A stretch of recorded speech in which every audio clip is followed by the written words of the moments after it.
There's a pretty one, Ulysses.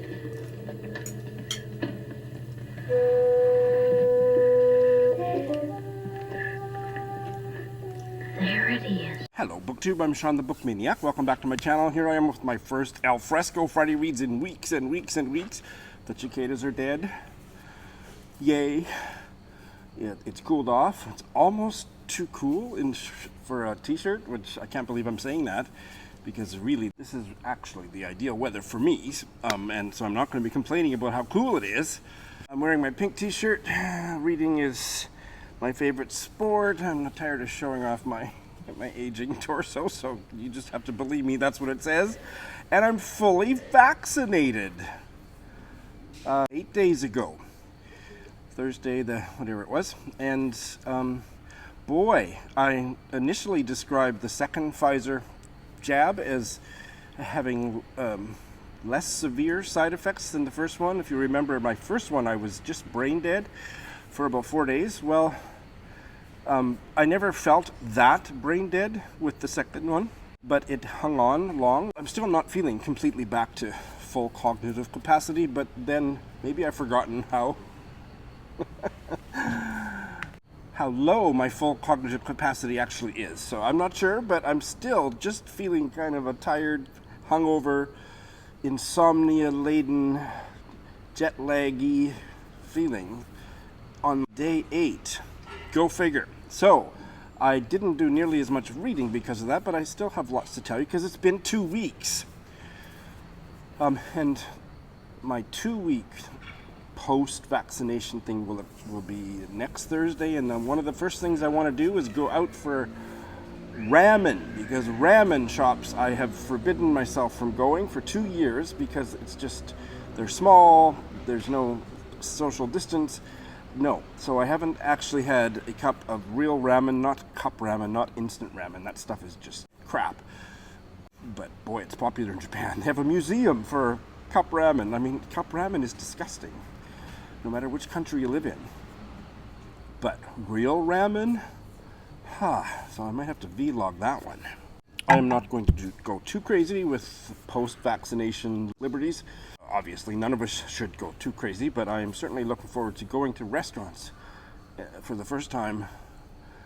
Kenji and I went out to restaurants last summer because everything was well ventilated, and then once fall came last year, we stopped going. I've never been back in a restaurant, so it's been about a year since I've been in a restaurant, other than the one that had an outdoor table. So, and did I mention this already? I think I... Now, either a bird pooped on me or that was a raindrop. Well, that was a drop. Well, I'm glad it wasn't bird poop, but I will cry if I have to. So I didn't do a Friday or a Saturday reads last weekend, but I did announce my 4-year anniversary of my channel, so happy anniversary to me. And got a bunch of good stuff going on. Camera flip, I haven't received one yet, but several of you have promised camera flip videos. I'm waiting. Send them in. It's always hard to be the first one, but once we get one camera flip video submitted and up, that will give a lot more people the courage, the confidence to do it. So somebody be first. I'm waiting with bated breath. And a book giveaway, and a book cover fragment contest with a $100 prize. And here is, what am I calling it, a synopsis, a highlights thing for the last couple of weeks, not including the anniversary videos, because that's just too meta. Streptococcus. Strobe. There's one that still survives. So there you go. If you ever say that you're going to tickle my catastrophe, I'm just going to say, don't threaten me with a good time. It would have been one of those books that I would have considered what was the point by the end, but at the same time, especially the flashbacks, because you have Joan Foster, who is telling you her story. It starts off with her having planned her death, And she's now sitting somewhere completely different, away from home, etc. Her husband doesn't know that she is still alive. She has completely faked her own death. And then you have the flashbacks leading up to it. And it was a fantastic beginning because it leads you, obviously, with all these questions. Why has she done this? What terrible things have happened? It's the story of me and Ms. Emma Wakeling, and the winter I was holed up with her and her two girls, Norrin Bowl and Urine. What a winter. It was the deepest we had ever known, and I am uniquely qualified to say this because I know exactly how deep it was. I measured it with a piece of string, and there hasn't been as deep a winter since. Well, that definitely gets my attention. So the lake of urine is, the urine is the daughter? And there's the measuring, there's the string. Oh my God! The head is absolutely disgusting. You said, and a disgusting misshapen lump pops out of a woman's toilet, and it's kind of like a head type thing. Yeah, it begins a conversation with. It's this bizarre story of this woman just randomly using the bathroom one day, and a head, which is made of her waste, her bodily waste, is animate and is talking to her and keeps saying, "You're my mother." I have two bales to tell you about. I was quite shocked that I didn't end up liking this at all. The Bridge of Beyond by Simone Schwarz-Bart, translated from the French by Barbara Bray, and it has one of the most inviting, attractive, beautiful opening paragraphs of anything I've picked up in years, and boy, it was all downhill from there. So there was a quality of there was a mythic, almost fairy tale tone to the way this story was being narrated that I read half of it and I didn't care about anything. There were some things about this. So this is a Guadeloupean novel, and it's very much about post-slavery, post-enslavement mindset of the people, of the black people on the island. And there was things gestured towards and described about that mindset that I found was the only thing that really interested me. But the characters and the plot, such as it was, there was something that it reached the level of actually being grating. And my buddy reader, Cecilia, I won't describe her reaction in detail, but she was kind of in a similar place. And so I decided to bail halfway through, and we didn't have the chat about it because neither one of us really cared for it. Now, I think a lot of people like this, and I fully expected to be among them, and this one fell flat. I just didn't end up caring, and I was quite shocked about that. I hereby announce my first Booker bail. Mary Lawson's A Town Called Solace. I read about 100 pages of this, and I didn't like it well enough to continue. I talked about how much I liked the child narrator, and that never stopped being the case, but she doesn't write adults very well. And the story, there was a clunkiness and a unbelievability about the different plots going on between the adults that I thought, you know what, life is too short. I'm not going to finish it. So I didn't finish it. Most people, I'd say maybe 55 to 60% of readers didn't like this book, didn't make the long list. I will talk about my reaction, such as it is, about the shortlist later in this broadcast, but this one deservedly didn't make the shortlist. So those are my bails, and I can't remember if I started Anuk Arudpragasam's novel, A Passage North, since my last Friday Reads. I don't remember, but I've finished it, so I'll talk about it when I get to what I finished. Which means the only one I've started is For Invisible Cities, and this is a gay novel from Chile. My Tender Matador by Pedro Lemebel, translated from the Spanish by Katherine Silver. How do you pronounce his surname? I can't find it, so somebody can help me out maybe. Pedro is pretty easy to pronounce. Lemebel, I'm not sure, that sounds French to me. Anyway, gay writer, died in 2015, I just found out, I didn't know that. And this is a novel set in 1986 in Santiago in the Pinochet era, and with a flaming drag queen, certainly gay man, who at first maybe unwittingly, but soon wittingly ends up letting revolutionaries, anti-Pinochet rebels meet on the roof of his house in Santiago, because he's in love with the dashing young man that asks him to do it. And there's I think there's going to be a bit of a love story between them. I'm not sure, but certainly it sounds like it's not just unrequited sexual feelings or romantic feelings. I'm enjoying it. It's short. I will probably finish it quite soon. I've read 50 pages without much difficulty. I'm not sure that I'm going to love it, but I'm certainly enjoying it. I'm engaged by it, and I don't like the fact that Pinochet and his wife are characters and we're getting inside their head. I just don't like that. I don't like when famous people enter novels. I just think it's a different register. It doesn't work for me. But it's mainly this very flamboyantly feminine drag queen protagonist and the rebels that she's pretending she doesn't realize what they're all about that are meeting on her roof. And I believe I have finished 3. I think about a week ago I finished The Prettiest Star by Carter Sickels. This was on my Pride TBR. I've finally finished it. I read it slowly and I'm glad that I read it. I'm glad that I read it slowly. I absolutely loved it. It gutted me. I'm not sure I have much to add to what, for example, Greg of Supposedly Fun has said about it, but I certainly co-sign all of that. It is profoundly moving, almost because of the very simple on-literary prose. The writing is nothing special, but that doesn't take away from the power. In fact, I think it actually contributes to the power of the story.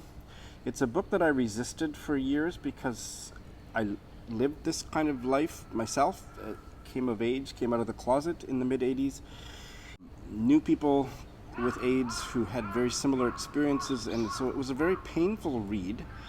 And boy, Carter Sickels, what he does with that narrative, it does achieve something that's really quite remarkable, very emotionally powerful. It's one of the most moving books I've read this year.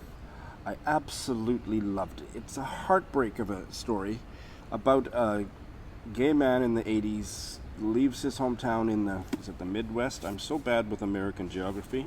It's small town Appalachia. Goes back to his hometown after being in New York City, comes home very sick with AIDS after his lover has died, and his family have never accepted his queerness at all and cannot accept what he's dying of, and it's the journey of the various members of that family. It's really brutal. I was so satisfied and torn apart, and I gotta change the subject, but yeah, wow, this is the real deal. Much less successful, alas, and I did kind of foreshadow this when you last heard from me about it. A Touch of Jen by Beth Morgan. Boy, I sure picked the right shirt to go with my books today, didn't I? I hated the ending. In fact, I didn't mark it as a bail, but I really stopped reading about 8 pages before the end, and I marked it as read, but I probably will, this will be my most extreme bail, my besties and worsties, because I was so furious about the ending, and I got a foreshadowing of the ending when I watched a Zoom thing with Beth Morgan a couple of weeks ago where she said that it takes a sharp turn and it goes into the horror genre, and that just sucked so bad. I mean, if you're not me, who is a genre policer, and you're young and hip, you probably get along with it, but I'm none of the above, and I thought it ruined a book that was a solid 4 to 4.5 star read for me in the last 20 to 30 pages because it went off into a horror narrative. What the fuck is that? Jesus. I loved the sensibility of the story right up until then. As I said before, there was a humor to it that was really intelligent, and I didn't know if I should be laughing at the characters as much as I was. And one of the main characters, Alicia, I came to see her kind of as almost like a feminist anti-hero. I'm not sure. I'm not choosing my words very carefully, but there was almost, I thought, like an awakening a la Kate Chopin in her, and she was such a laughable character and so easy to mock. But Beth Morgan did give her a weird, bizarre kind of journey towards demanding the respect of the reader, and then it just went into horror stuff. Like, what the hell was that all about? Check out other reviews, and if you don't have an allergy to horror and genre bending for no apparent reason, had it not been for that weird, stupid, inane, pointless genre flip, I would have almost loved it. But I hated the ending so passionately that it went down from a 4 to a 2 in the last 30 pages. Only 20 of which I read. And about 30 or 40 minutes ago, I finished A Passage North, the Booker now shortlisted novel by Anuk Arudpragasam, and I loved it. 5 stars. I hear the criticisms. I did it as a buddy read with Kim of Middle of the Book March. I won't characterize her reaction other than she has given it 3 stars, so she didn't enjoy it nearly as much as I did. There will be a Zoom chat between her and myself and Roz that we're hoping to schedule for next weekend, and I'll get it edited and available up on my channel or our channels, I'm not sure, as soon as possible thereafter. And this is a book that I need to think about a lot more, but I certainly don't need to think about it anymore to say that I absolutely loved it. I was deeply engaged by it. It's not a Shawn book in that it doesn't focus on the emotional. It's been described as, and I would have never used this word, as a real deeply philosophical work of fiction. And if that's true, if that's the word that we are to use, Arudpragasam himself is a PhD. He is a philosopher. He's got a doctorate in philosophy from Columbia. And maybe I have been shortchanging philosophy. It's set in the aftermath of the civil war in Sri Lanka. The protagonist definitely lives in his head, and it's about his relationship, particularly with his aging, infirm grandma, and the live-in helper that he hired, who was a horrifically traumatized victim of the civil war that had been in the north of Sri Lanka. That's a very simplistic description of the plot. It's incredibly ruminative, and that kind of fiction doesn't typically work for me, and this really did. I understand the criticisms of it, but I think it is deserving of the Booker Prize. It's maybe not my favorite, but so far would be my second favorite to win, and beyond that, I need to reflect on it, and looking forward to talking with those 2 bright booktubers, Kim and Roz. So, the Booker shortlist is out. And again, I have to say that I've kind of lost interest in... I'm deeply disinterested in... Oh, for God's sakes. I've got my... Well, I was going to do a little bit of a thing about the Booker shortlist, but my second iPad, despite it being plugged into a charger, has just gone dead. So... The only one that I was surprised that didn't make the shortlist was Island, that South African novel. Because boy, I heard really incredible reviews of it. I haven't read it. I was glad those stupid novels that I hate without having read them didn't make it. The one about the robot and the one that's about nothing at all by the woman who's apparently from Canada, Rachel Musk. So I'm not going to worry about long-listed books that didn't make it to the short list until after the Booker Prize has been announced, which means that I only have 2 to read. I will be starting Great Circle by Maggie Shipstead. Again, wow, look at this. I must have chosen my t-shirt subconsciously today, because it's chunky. Not really looking forward to it. I don't know why. I think it's going to be too plotty for me, but I hope not. And the one that hasn't been published yet by the guy who wrote that stupid novel about trees. And it's short. So those are the only 2 I'm committing to reading. And then I will have read or bailed on the short list. And I'm looking forward to some of the books that didn't, like the one that's an African-American historical novel. I've heard very mixed reviews of it, but I think I might like that one. I'm certainly looking forward to giving it a try. And the South African novel by, is her name Jennings, called Island. And maybe the other ones I'm glad that I'll probably bail on the stupid robot one and the stupid one that's about nothing at all. There's another one by a British writer that I'm expecting not to like either, so happy booker groupie. Eric Carl Anderson took issue, challenged me in a very friendly way about when I was kind of bemoaning the fact that I'm not really enjoying reading this long list when everybody else in the world is reading it. And he kind of said, why? Don't you like discussing books with a whole bunch of people? Isn't that the whole point? And I'm still thinking about the question. It is very stimulating to be comparing reactions and so on. But I think I'm at a place in my reading life where I like to, in fact, I need kind of to cocoon my reading experience, maybe more than I did even 4 years ago. And I'm quite protective of needing to really focus in on what do I feel. I don't care about what anybody else thinks because I'm not sure what I think. And until I have kind of emerged from that very solitary kind of navel-gazing process, sometimes I know immediately what I think and feel about a book as soon as I put it down, especially if I bail. But other times, like for example the Arudpragasam, I'm glad that I won't be having the Zoom chat with Roz and Kim for another week because I will have that time.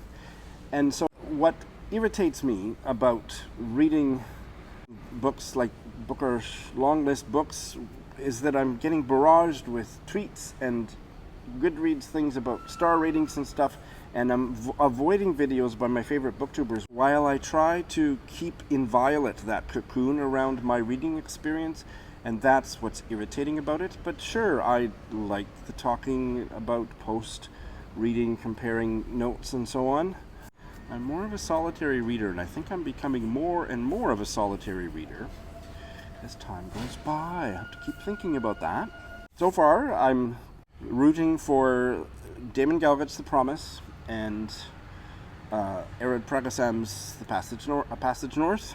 I've finished and bailed on some stuff, but I'm probably the proportion is not quite right, but I told you I'm going to start The Great Circle, and I'm also going to be starting, because I have a buddy read to do, this novel by the mid-20th century British novelist Ursula Orange, Company in the Evening, and this one comes near the end of her life.